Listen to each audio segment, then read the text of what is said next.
Uttaranchal University BTech Spot Admissions and Seminar May 4th Sunday.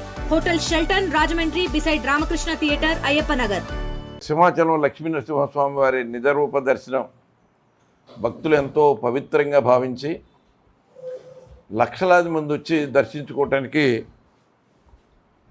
స్వామివారిని దర్శించుకుని వెళ్తూ ఉంటారు. ఇటువంటి ప్రతిష్టాకరమైన కార్యక్రమంలో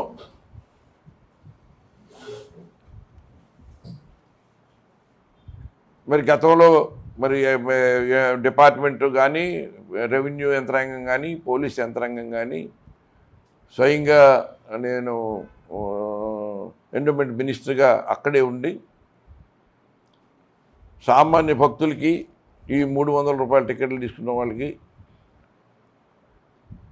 పెద్దపీట వేసి వాళ్ళకి అన్ని రకాలుగా కూడా దర్శనం ప్రత్యేక దర్శనం అయ్యేలాగా అన్ని ఏర్పాట్లు చేయటం జరిగేది. ఈరోజు ఉదయం అంటే ఈ ప్రభుత్వం అధికారంలోకి వచ్చిన తర్వాత హిందూ భక్తుల మీద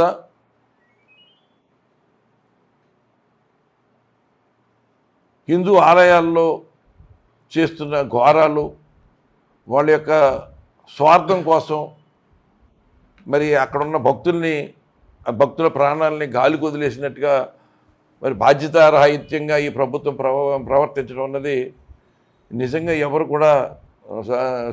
సహించరాని పరిస్థితి. ఇవాళ శ్రీశైల క్షేత్రంలో లక్ష్మీనరసింహస్వామి వారి ఆలయంలో 300 రూపాయల టికెట్లు ఇచ్చే కౌంటర్ దగ్గర ఇటీవల కాలంలో ప్రసాద్ స్కీమ్స్లో అక్కడ 50 కోట్లు శాంక్షన్ చేసి వర్కులన్నీ శాంక్షన్ చేసి వర్కులు చేయించడం జరిగింది గతంలోనే. ఇప్పుడు ప్రభుత్వం అధికారంలోకి వచ్చిన తర్వాత ఈ సంవత్సర కాలంలో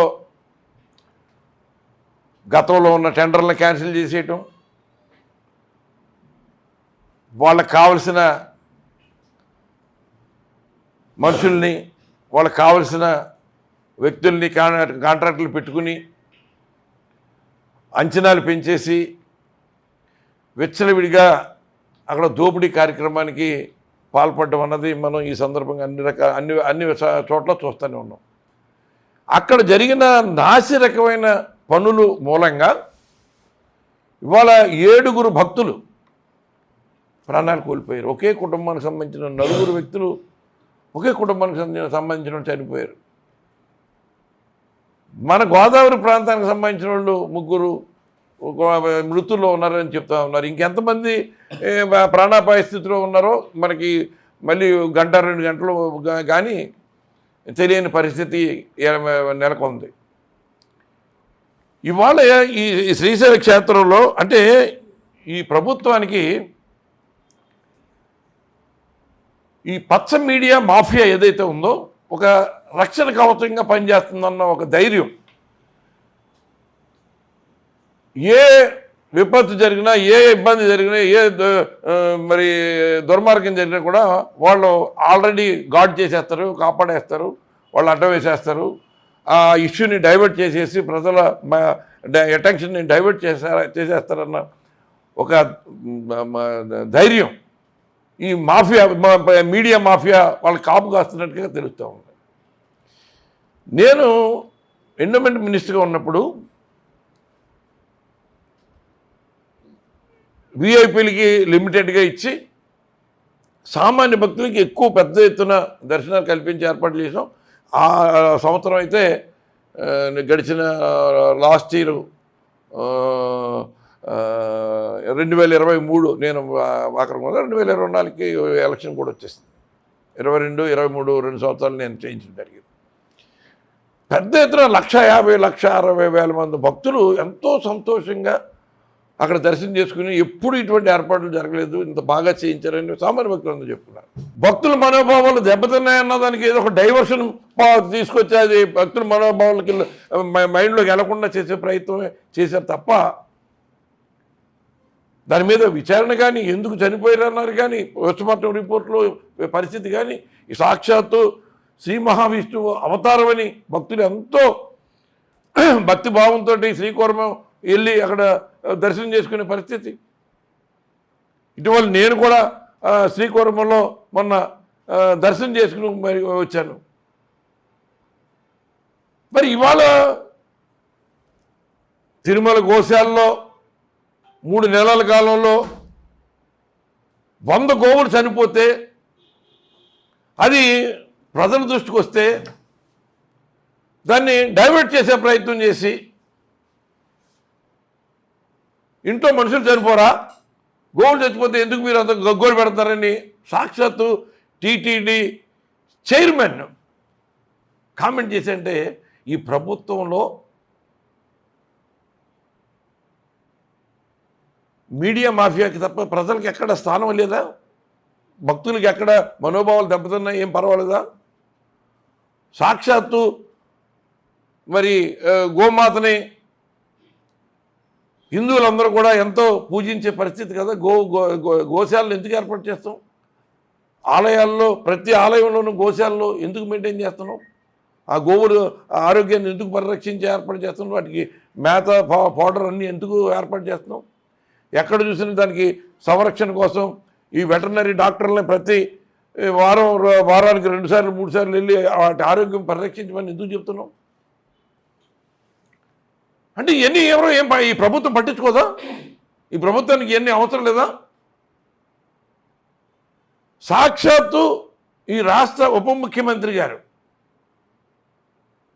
అంటే సినిమాల్లో పంచ్ డైలాగులు కొన్ని ఉంటాయి.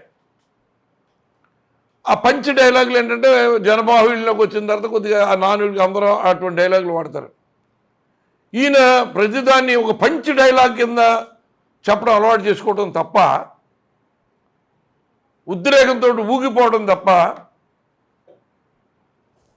కాశీనాయని క్షేత్రంలో కడప జిల్లాలో అక్కడ నిత్యాన్నదానం చేయడానికి చేసే వ్యవస్థ ఉచితంగా వందలాది మందికి రోజు అక్కడ నిత్యాన్నదానం చేసే కాశీనాయని క్షేత్రంలో ఓ మహానుభావుడు అక్కడ తనువు చాలించి దానికి కావాల్సిన ఏర్పాట్లన్నీ చేసి ఆ భోజన కార్యక్రమాన్ని జరిపేలాగా చేస్తే సాక్షాత్తు అటవీ శాఖ మంత్రిగా ఉన్న ఉప ముఖ్యమంత్రి గారు అక్కడ ఆ క్షేత్రంలో ఉన్న వంటశాలలు కానీ అన్నీ పడగొట్టేస్తే దారుణంగా అత్యంత కిరాతకంగా దాని మీద కనీసం స్పందించలేదు ఆయన ఇప్పటివరకు కూడా.